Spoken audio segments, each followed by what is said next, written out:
Hey guys, welcome back to the Guenther house.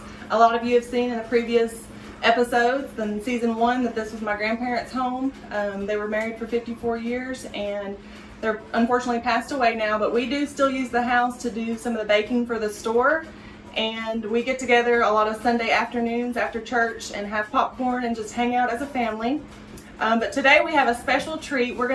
I'm here with some of my aunts and my cousins, my Aunt Doreen and my Aunt Ruth and Judy and Ruth's daughter Lana and Michelle. And we're going to be baking some of our favorite recipes. Some are in our family cookbook. And so we're going to start with Michelle, and she's going to be doing her fried pies. Yes. So you go ahead, Michelle. Okie dokie. So the recipe for the fried pie filling is in this cookbook. I'm just going to pull it up so I can show you that. Let's see here. Right here under my name, Michelle Leonard. And so I'm not going to be replicating this recipe in the quantities that are in the cookbook because we're just doing a few pies today for demonstration, but I'm going to show you how I do them. And this is a quintessential Appalachian recipe and one of our family favorites, and it's probably my most used. I make a lot of these every week. I make them for the Sorghum Mill on Tuesdays, Thursdays, and Saturdays in September and October, and then on Wednesdays and Fridays I fry them for a store up the road called the Country Porch, which is a little deli and gift shop. So the first thing we're going to do is our dough, and I have to admit that the dough is my secret recipe. So I'm not going to show you how I made that, but everybody has their own favorite dough recipe anyway. Some folks use biscuit dough, some folks use pastry dough. The main thing you want to avoid is a dough with too much fat in it because your pies will probably crumble in your fryer. So what I've done is I've mixed up my dough, and we're going to roll it out here on the counter using a good amount of flour. And I like to cut my dough into half or thirds.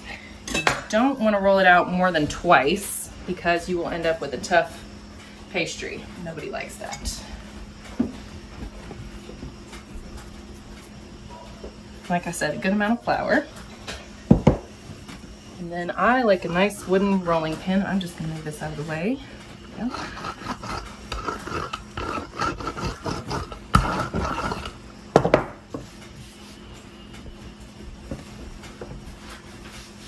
Growing up, a fried pie was always one of my favorite treats. Somebody in our family has always had them for sale here in the variety store.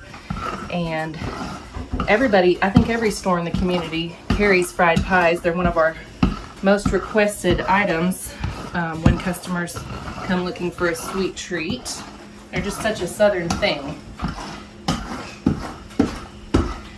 So I don't have an exact measurement for you on how thick to roll your dough. It's kind of going to depend as well on what type of dough you have.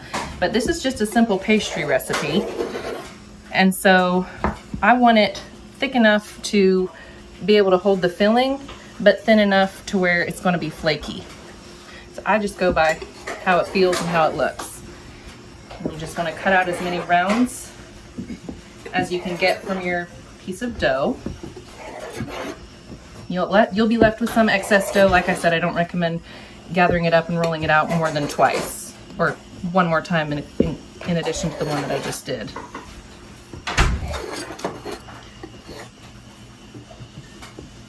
I think we'll stop there. So then what I do is I gather up those excess pieces of dough and put them to the side.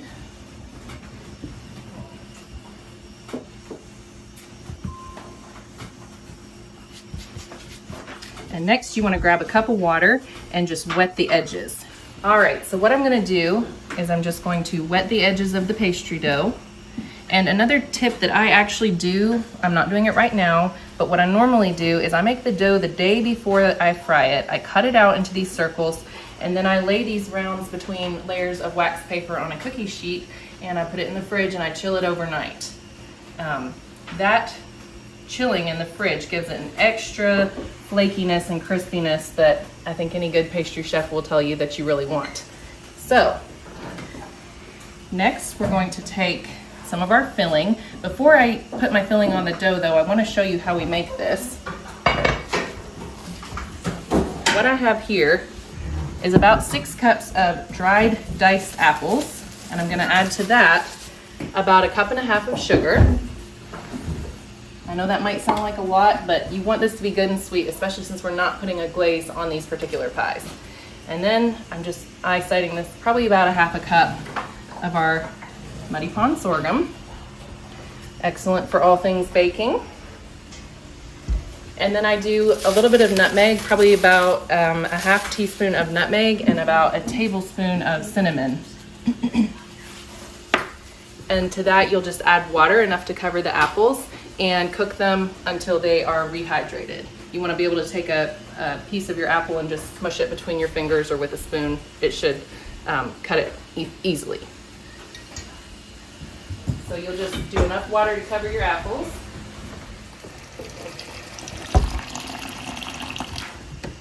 Okay. So if your grandma made fried apple pies, she probably dried her own apples. And I would love to be able to say that I do that too, but with the amount of pies that I make every year, that's not really possible for me. I always do a few just for us. But these are apples that I purchase online from a bulk food store, often Dutch Valley, the same place that we get a lot of our bulk goods for the variety store. They'll have them. So they're just natural, unsulfured diced apples. Whenever possible, choose fruit that's unsulfured because the sulfured fruit will give that sulfur flavor. So we're just gonna stir that. You'll put the lid on and then let it come to a simmer until those apples are tender and the liquid is reduced. All right, while your filling is cooling, it's very important to let it cool before you use it. I'm gonna talk to you a little bit about our cookbook. This is the Guenther family table, our favorite recipes. And this is a cookbook that my mom, Doreen, and I put together back in 2021. And it's got all your categories, appetizers and beverages, soups and salads, main dishes. There's a lot of good old-fashioned hearty cooking and traditional family recipes in this book. We had a lot of fun putting it together and people seem to really enjoy it. I get a lot of comments saying that people are using it and enjoying it. So if you would like to purchase one of these, you can do so through my Facebook page, which is Michelle's Baked Goods, Muddy Pond, Tennessee. And you just send payment through PayPal, Venmo, check, money order.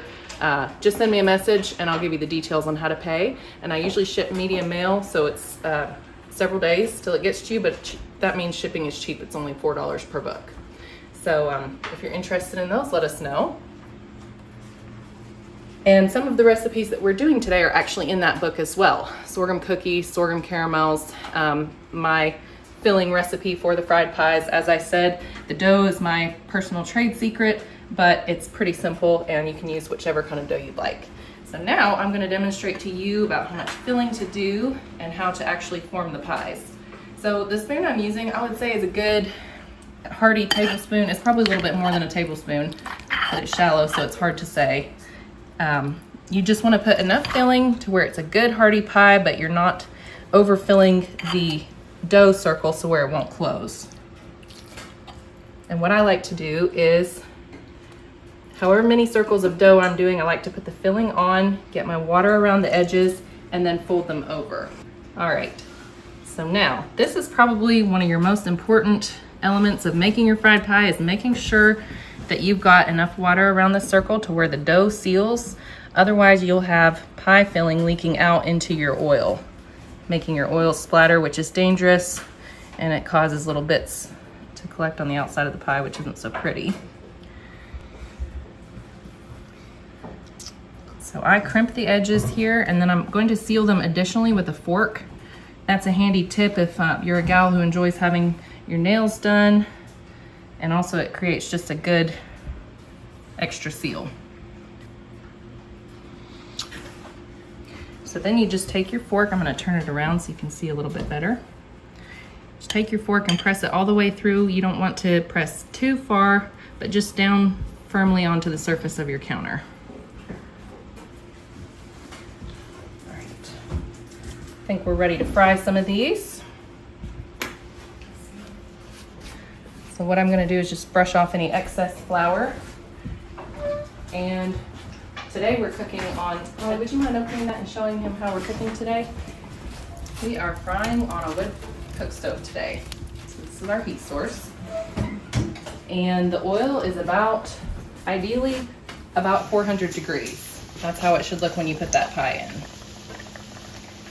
And I'm gonna grab my tongs.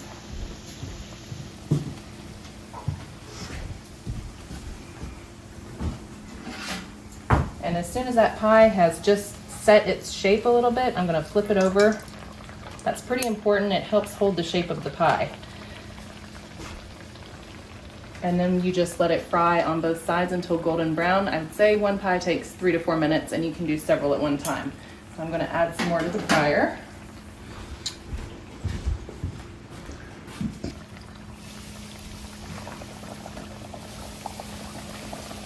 Cooking this way, especially on Grandma's stove, just makes me feel so close to her, and I really, really miss her, especially this time of year. It's been almost a year since she passed, and it's just not the same without her. But I have so many memories of her standing over this very stove, making us lunch and things. It's very special to still be able to be here with the family and do things together.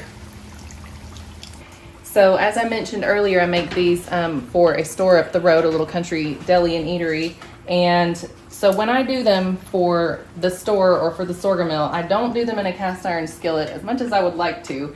The heat is a little bit more unreliable, so I use electric skillets, and I have several of them set up, and I can do a bunch that way. So normally I think the most I've ever made in a day is about 200 pies. And if you buy them at the country porch, you can get them with a light glaze. If you buy them at the sorghum mill, they'll be plain and unglazed. And so you have some choices if you're out here in the fall, and you have a preference on which way you enjoy them the most. Unfortunately, we do not ship these due to their limited shelf stability. They're best if consumed the day or the day after they're made. 3 days at the most, I would say. So they just really don't hold up well to shipping, unfortunately. I'm sorry to disappoint you, because everybody that visits here loves a good fried pie. All right, so we've achieved a nice golden brown on these fried pies, and we're now going to take them out of the hot oil and place them onto a cookie tray or whatever sheet you'd like to use. Just line it with a couple layers of paper towels, and that just kind of helps soak up any of that excess oil so that you don't end up with a greasy pie. And at this point, if you want to, you can remove them to a wire rack, lay them out without the paper towels, and then go ahead and drizzle on a light glaze. And you do want to do that when they're warm. The glaze will stick better. All right, ladies, are y'all hungry? Those look amazing. It's so nice to be here with you guys today. I know. I think it's always so special. Our family has always made a point to spend time together. You know, we get together here most Sundays, and we just have popcorn and hang out and just be together. And you know, that's a lost thing anymore. Families just don't spend time together anymore, and I am very thankful. I'm very, very thankful for the women in my life, my aunts and my cousins, and just very thankful for them and the impact that they've made on my life and the impact my grandmother made in my life. And I'm just so thankful that we get to do this. Oh, me too. Yeah. All right. You're going to cut one of those open, right? Yes, let's cut one open. Here.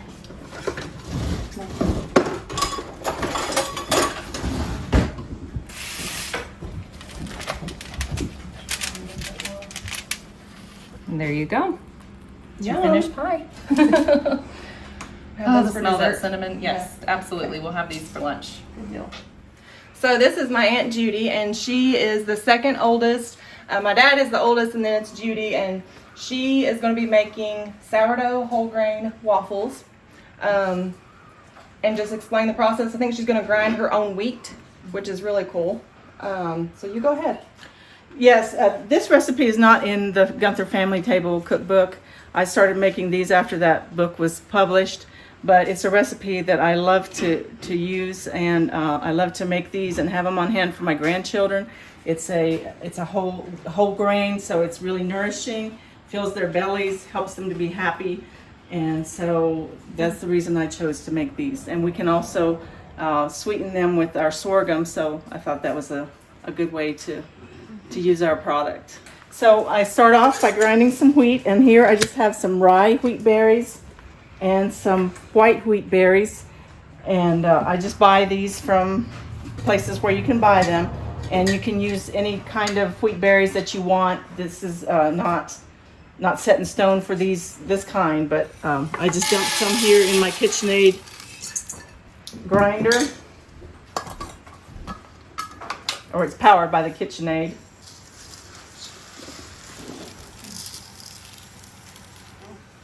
Okay, now when I was growing up, I don't remember that we ever ground wheat for flour. We always purchased our wheat for making bread and so forth.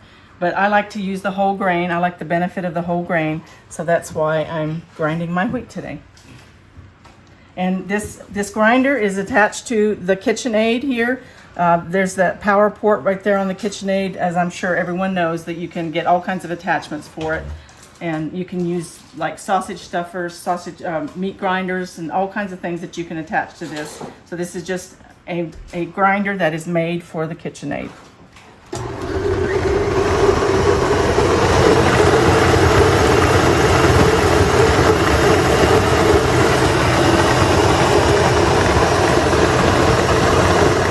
So I'm going to use a batch of flour mixture that I'd already put together last evening. I combined my ground wheat with sourdough and some buttermilk and let it sit until now. So it's been 12 hours. There's no set rule about how long you have to let it sit.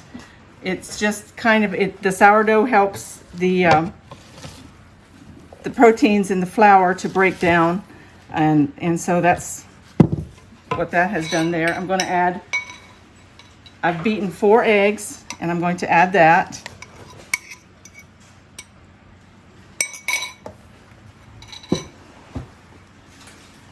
I have combined here a teaspoon of salt, a teaspoon of baking soda, and 2.5 teaspoons of baking powder.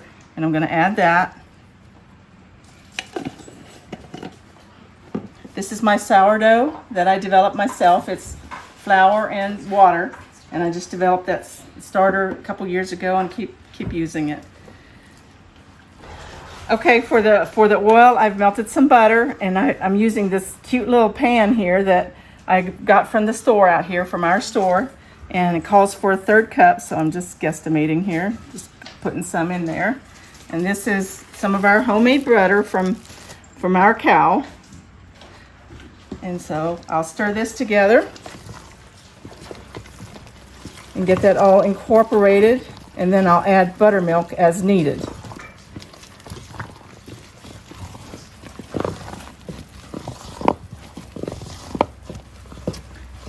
I remember growing up with my mother. I helped her.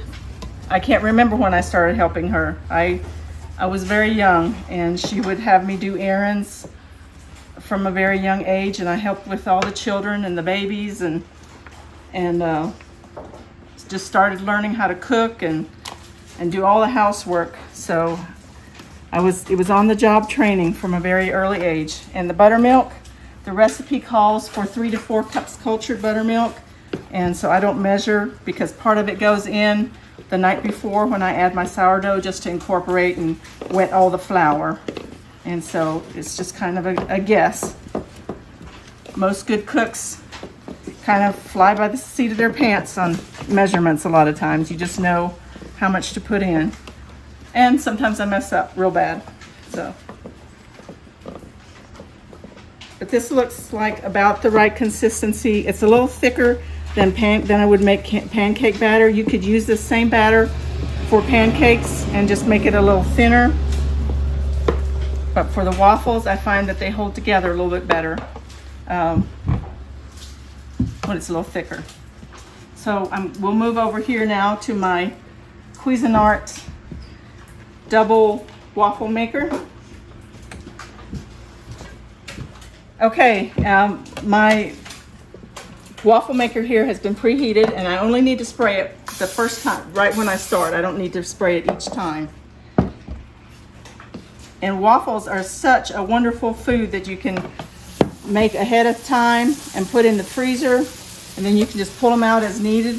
A lot of times my little grandchildren will come over and I can tell they're hungry. I just pull some out and pull out a piece of sausage that I've pre-cooked and put some maple syrup or something on the waffles and give them a piece of sausage, and then they'll be happy for the rest of the day. So I love to make them ahead of time and have them ready. So as you can see, this is a really nice waffle maker. I'm really happy to have this. It flips over and you can do 2 at a time. Okay, the green light is on and it beeped, so that means it's done. And I have an adjustment here that I can change whether if it's brown enough or not. These are kind of light brown, but they're good enough the way I like them. So I'll just put another batch on there right now. Close it up, turn it over. This next one should be ready in just a few seconds. Now the way we love to eat these is with just some butter on there. And of course, a good amount of butter. And then I'll put a small amount of maple syrup on it. Honey is also delicious. And our sorghum is just wonderful on there. I'll just put a small amount of maple syrup on there.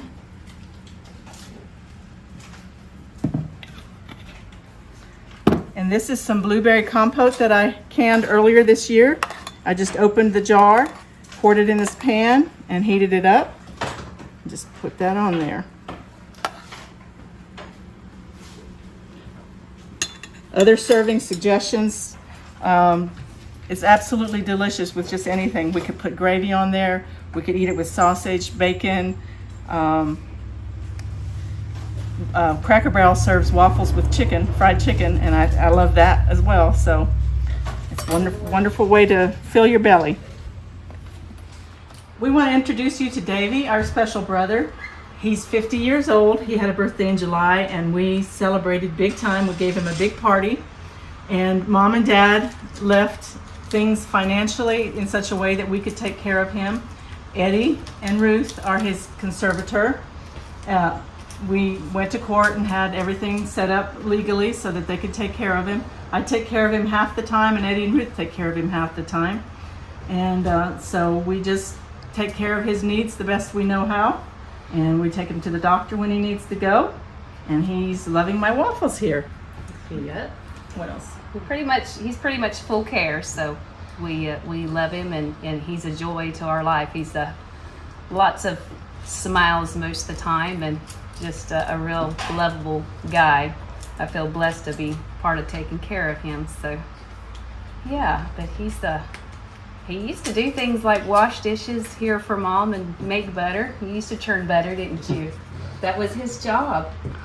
So yeah. He used to go out in the barn and help Dad clean out gutters. But nowadays, he just hangs around with us, don't you? You go with us, and whatever we do, you do, right? Yes, Davy is, it's obvious he's Down syndrome, and but he's very healthy. The last doctor report that we had about a year ago, we had his blood tested and everything, and his cholesterol levels, his heart, everything. The doctor said most people aren't as healthy as he is. So Mom and Dad were very concerned that he'd be taken care of well after they're no longer here. And so everything is well taken care of. We're able to do it. You've just been number one, aren't you, Dave? Are you the number one? That's right. Eddie calls you King David, doesn't he?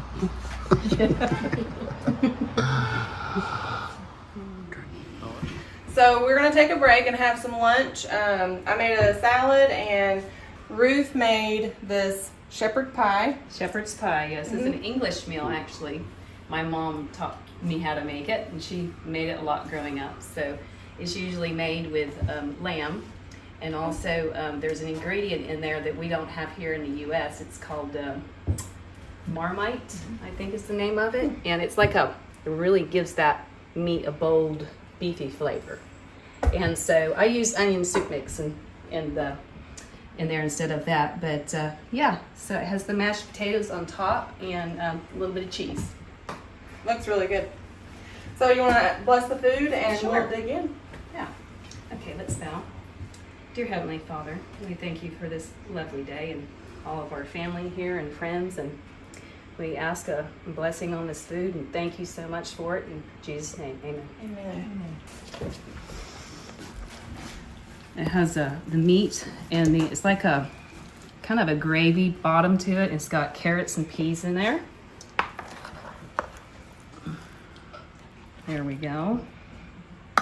A very hearty meal, that's for sure. It'll feed you. It's good. Eat none. You can just set it down. Well, just set it down. Somebody, Davey might eat it later. I'll Nobody eat a eats it. I'll I'll feed eat it a to him for little supper. bit, but like not that much. Okay, but you can. Hope you guys like all the rest these. later. Yeah, Ruth, you did put your shepherd's pie recipe in Oh, the did book. I? I Here, couldn't plug it. remember. Okay. If you want to. Okay.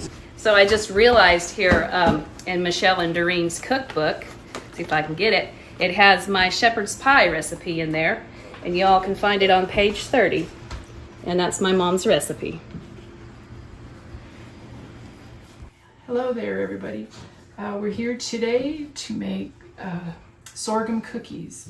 And I thought that would be maybe an interesting thing for people at Christmas time. It's one of our favorite cookies that we like. We enjoy them very much. And so that I'm going to show you how I make my best sorghum cookies. And okay, so first of all, we start out with, oh, let me get my recipe book, hang on. Okay, actually the recipe is in the Guenther Family Table Cookbook. And I'll give you a little bit of history on that recipe. That recipe is the one, it's a family favorite, and my mother-in-law, Emma, she would make these cookies to sell, and we still sell these cookies in the store. And this is the recipe we use. We've used it for many years. And the recipe, I mean, she was making these cookies for a long time. Like when they started making sorghum down in the hollow back in the mid-60s, she was making cookies to sell as well as bread. And this was a cookie that she sold. And it was a bit different. She had a little different recipe that she started out with.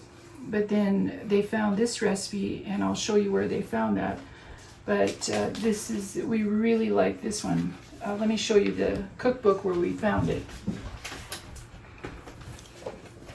Okay, we found it in the Sorghum Treasures cookbook, which is produced or made by the National Sweet Sorghum Association. And so we actually sell this cookbook in our store, and we can, you know, mail it to, as well as the other, the Guenther Family Cookbook. We can send it to people. Anyway, it is in this cookbook here. We found it and we really enjoyed it. So I'm not sure who actually put the recipe in there, but we really like it. So anyway, the recipe actually says to use a half a cup of margarine. Well, we should have changed that to butter, because that's what we usually use. Butter gives a much better flavor. It's better for you. And so we don't, the original recipe said margarine, so that's how we put it in here, but we use butter. That's what we like. It also says vegetable shortening, and we try to use vegetable shortening. For my family, we have used lard or any other kind of shortening. So whatever shortening you prefer to use is fine.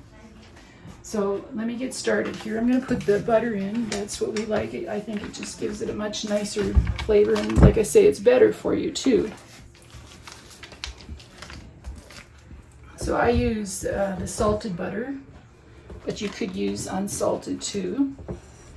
And then I have vegetable shortening here, and that's half a cup. So it's half a cup of butter and half a cup of shortening. And I did not bring my mixer. I'm just going to do it by hand. I have a KitchenAid mixer, which I love. Mine's not as nice as Judy's, but it is. I just really enjoy the KitchenAid mixers.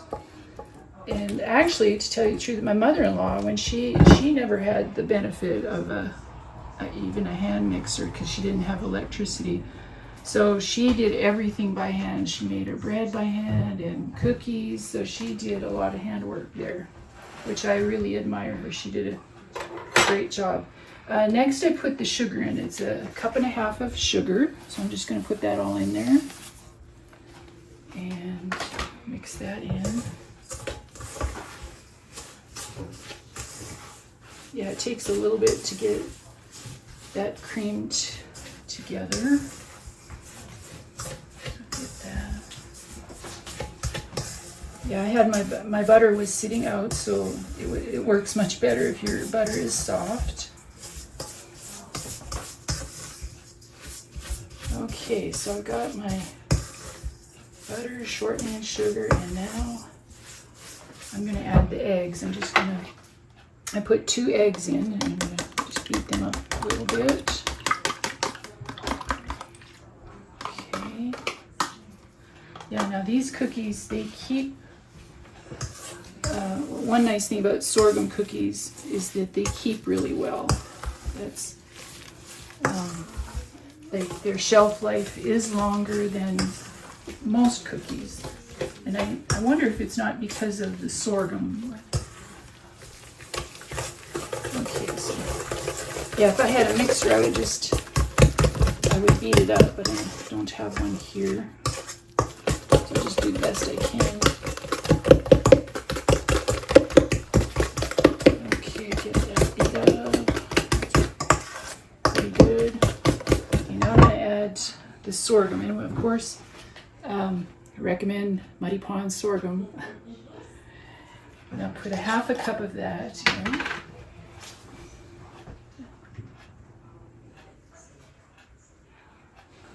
Alright. And I have a scraper here. I'll get a hold of it. Okay, there we go. So that sorghum has a nice color to it. Now, if you like sometimes a darker sorghum might give you a little bit, maybe a stronger flavor. Yeah, it just depends what you like, but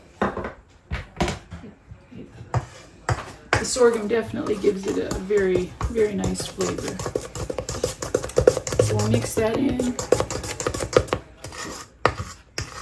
Okay, gives a pretty caramel color there. All right, next will be, next will be the flour. That'll be our final step, with the spices, of course. So it calls for the ginger. So I added to my flour, and the recipe says, my recipe said 4 cups originally, and I back that down a bit to more like 3.5 cups, I think. And then if I feel like it needs a little bit more, I'll add a little flour at the end if I think it needs it. And I can tell by the consistency of the dough, because the dough, you handle it by hand, so you want it to be able to, you don't want it too sticky. So that's going to be our guide there.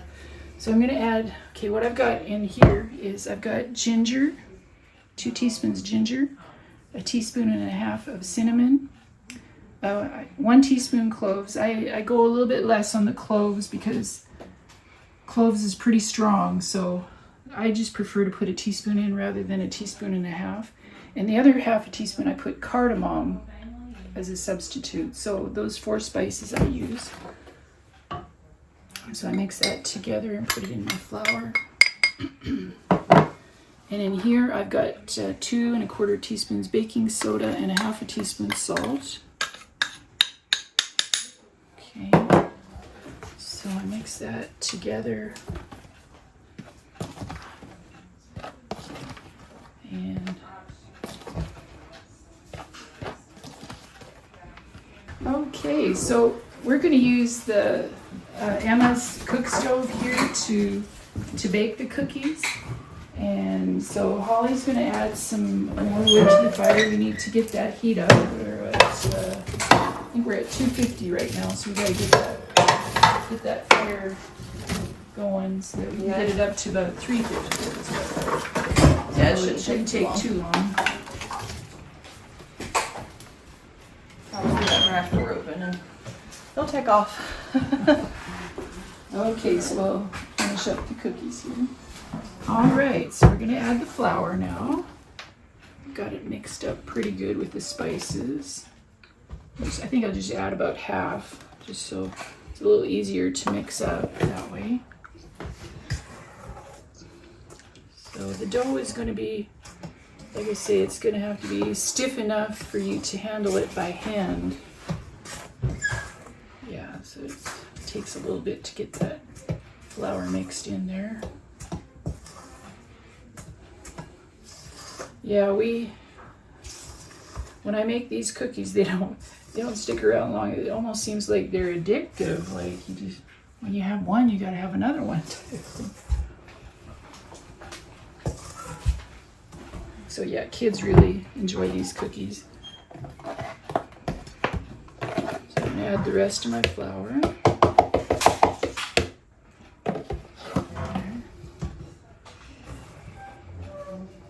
And that is, like I said, I didn't add the full 4 cups. I think some of the books we wrote in, we put in 3 to 3.5 cups, but 4 is what the original recipe said, but that I feel like could be a bit much. And we just use, by the way, I use all-purpose flour too to make the cookies. Okay, we're almost there. Yeah, this is a nice cookie to serve it during the holidays or any time of the year.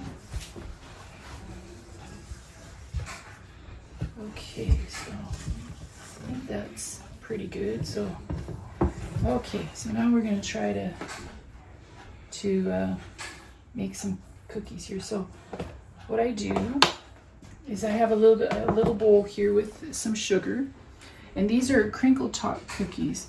So basically, yeah, they'll have a very nice, like depending on the size of your cookie, like I would say a normal cookie is maybe a tablespoon or teaspoon, and you don't have to flatten them. You just put them on there and they flatten on their own. But if I make them bigger, I flatten them just a little bit. So I'm going to just sprinkle some flour on here so they're not so sticky. And I take a spoonful. And yeah, with clean hands, you roll them up and roll the dough in there. And I need to spray my pan before I put it on the pan here, so let me do that. You can use whatever kind of shortening. It does need to be a greased cookie sheet, and I have one that's kind of an insulated type cookie sheet, so we're going to spray that with my spray. That's what I like to use. And then you put the cookie that's been rolled in sugar, or the dough that's rolled in sugar, and put it on the pan. And this, like when I sell the cookies, I usually do about 1.5 ounces. So it's a pretty big cookie, but you don't have to make them that large if you don't want to. Like if you prefer a smaller cookie, you just don't make as big a ball. So this is about the right consistency, so it doesn't stick to my hand very badly. So yeah, I didn't use all the 4 cups. I just did 3.5, I think. So coat the cookie, and you need to keep them apart, spaced, because they are going to flatten out. All right, so the cookies are ready to go in. These are going to be larger, so I did pat them down a little bit. Normally you wouldn't have to if you made them smaller. You just leave them in a round ball. So we're going to put them in the oven here. Middle rack. All right, so now it's going to take about 11 to 13 minutes. Like when they're bigger cookies, it takes a bit longer. I think I usually bake them 13 minutes in my oven at home. So I'll check them here after about 10 minutes and see how they are. All right, so the cookies, I believe they're ready. So I'm going to take them out. They've been in about 15 minutes. Well, not 15, 13, I think. Whoops. All right, here we are. I don't usually bake them in the wood-fired stove, but they turned out good. They're a little bit darker on the edge on these than I would like, but that's how they should look about it. So, We are last but not least, we're going to make some sorghum caramels.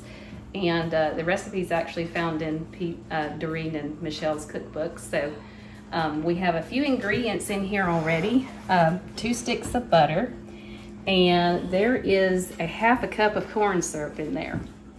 So I use a little of that because the caramels, when they're made, they don't have that smooth texture if you would just use sugar.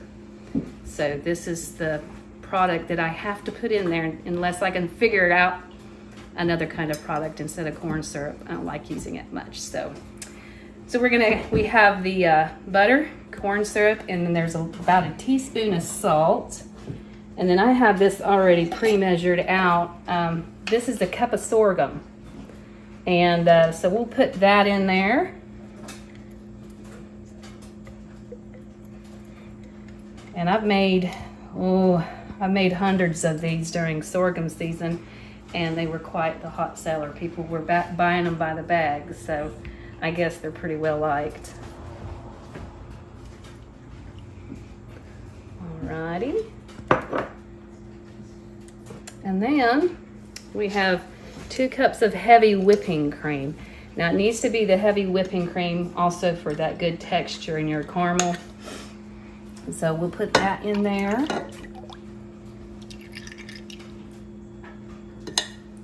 And then we add 2 cups of sugar.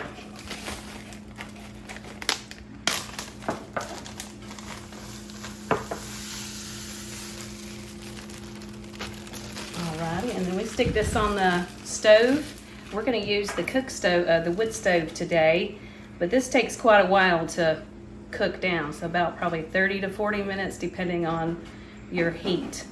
And of course sometimes the humidity in the air makes a big difference how long to cook your caramels. So all right.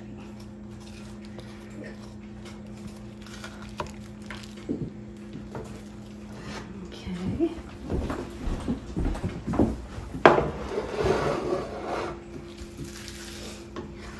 Now I like to use a wooden spoon. I'm kind of partial to wooden spoons for the caramels because there's just something about it. They come out so much better. Maybe it's my imagination, but I like to watch how it comes off the spoon when it gets to a certain consistency and thickness.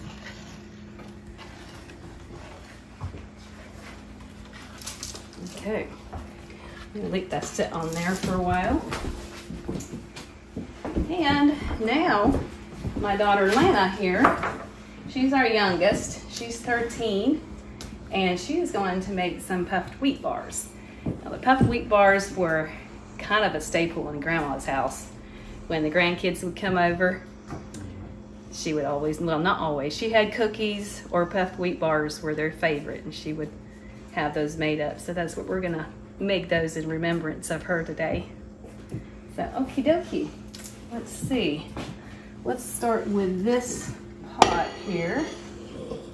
And this is a stick of butter. We like to use real butter because it just tastes better. Better for you too, in my opinion. And then we have, what do you have, a cup of brown sugar in here? Mm-hmm. And a cup of white.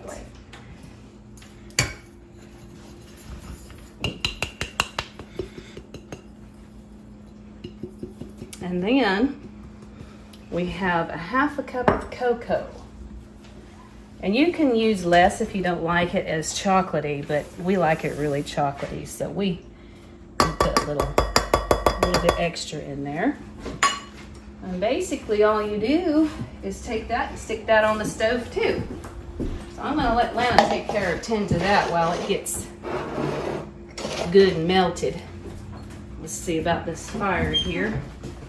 You might need a little prodding because we like a good hot stove when you're cooking stuff like this.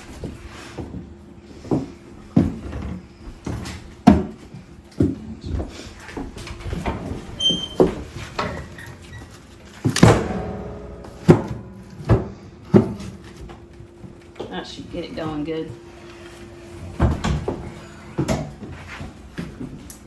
Okay, so once you go ahead and stir on that a little bit, not too much, kind of let the butter melt in the bottom. And this takes a little bit for this to get good and going, but it's starting to melt already. So you might have noticed that we have two kitchens here in the house. This is the main kitchen that we use as the family, or always did when I was growing up. My memories are of my mother and I and my brothers preparing lots and lots of food for canning, and many meals were prepared here on the stove, eaten here at the table. And this kitchen back here was put in later years to meet health department guidelines, because my mother sold baked goods and things from our home that she produced here at home. The health department wanted there to be a separation of where the commercial items were produced, and they wanted it separate from our family. So we put in a sink where we could wash our hands, and this stove here, separate cabinets, and there's a sink here where we could wash the dishes. We weren't required to have electricity, but all this was put in just to meet health department regulations, and it was inspected twice a year, I believe. So that's why we have two kitchens.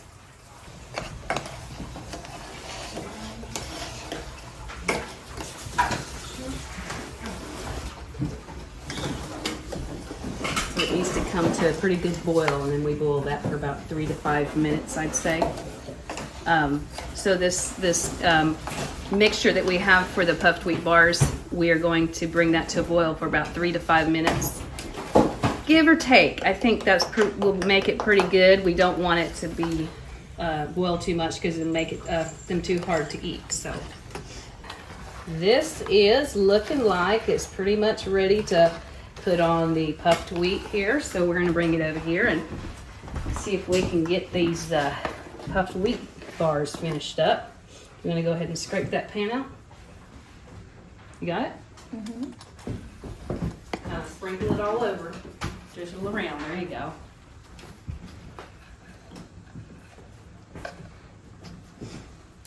Now I ended up putting a little bit of sorghum in there. I think the recipe calls for corn syrup, but I put a little sorghum in there because we didn't have any corn syrup here, so which is better for you, sorghum, definitely. Ooh, eat. This is puffed wheat. It calls for, I believe it was 9 cups, and the bag that we got that from. Ooh, we get that from the Country Porch, I think. Mm-hmm. I'm making a mess here, but we just used the whole bag, so it wasn't quite 9 cups. But it takes a little finagling here. It's kind of like when you make Rice Krispies, you kind of got to work with it a little bit. When you work with that, I need to stir my caramels here. So we are going to take the temperature. Now you see how the color is changed quite drastically from when we first started. And if you look at those bubbles, they're big old bubbles. When they start getting large like that, you're getting close to being done. We're looking for 252. I do believe the recipe says 250, but 252 is my sweet spot for getting that right thickness of caramel, the right chewiness, and they're easier to slice. So one other thing I might mention is the type of pot that I have is a really heavy, thick pot, because your caramels will tend to scorch if you don't have a good thick pot. Okay, I think we're about there. 250 now. 251. Well, I think I've seen 252. There it is. All right, ready to take off, and then we're going to add a little bit of Watkins vanilla. I think the recipe calls for like 2 teaspoons of vanilla. I added extra And I don't really measure by the teaspoon. I just put a capful and call it a teaspoon. There's 2 and 3. Now that vanilla, you can get that in the variety store. It's the best kind of vanilla. I love it. It gives it a really yummy flavor. So, and we'll stir that up. And I need to, actually, I failed to do, I forgot to put my parchment paper in my pan. So I need to do that, and then we'll be ready to pour the caramels out.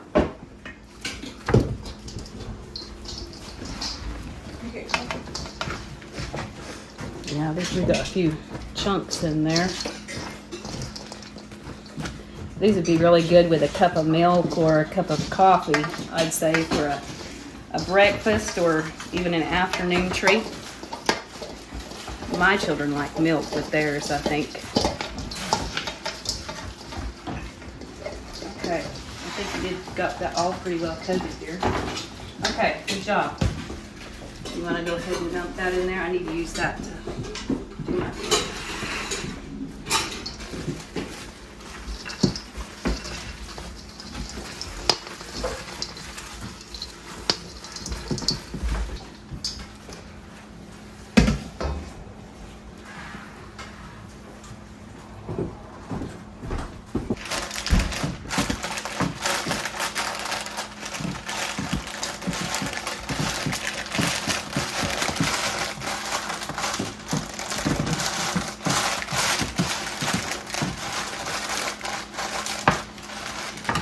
Awesome. I'll let you clean up your mess here and I'll work on pouring these caramels in here. Now I have failed to use parchment paper before and end up using wax paper instead. It doesn't work. It sticks. Like I have to throw the whole batch away because I couldn't get the paper off. So parchment paper is the way to go.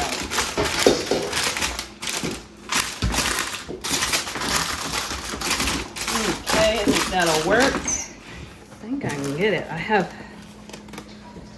usually have a little ledge at home that I use. I set the pot on while I'm pouring the caramels out. But this is a little different. Let's see if I can do this. I think I got it. Got it? Yeah. Okay. These are the kind of things, kind of like chips. You can't just eat one. You have to have 2 or 3 before you kind of satisfy that craving. Okay, now, last thing we will put on there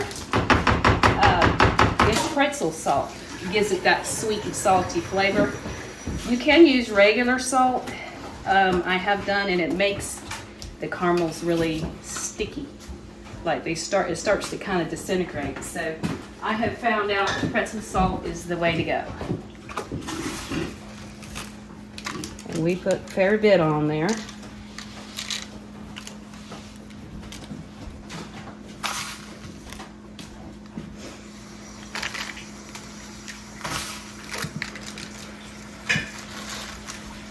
Now these generally have to sit probably 4 to 5 hours.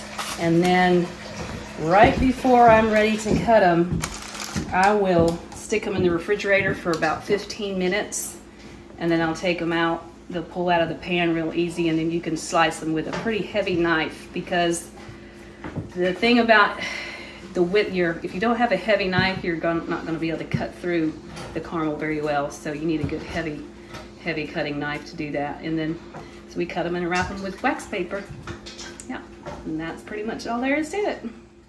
Thank you for joining us today, and I hope you enjoyed the baking that we did and the cooking, and hope you come back.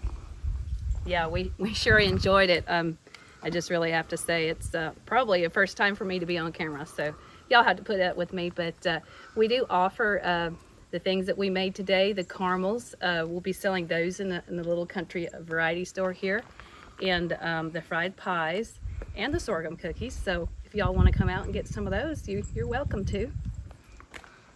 It was great being with you today, John. Thank you so much for coming, and we just want to invite you all to keep coming to Muddy Pond and enjoying our heritage and the community that we have here. We just feel like it's a really special thing. And my parents were very instrumental in getting that established. And my dad just loved the community and just did everything in his life to help promote Muddy Pond and the sorghum business.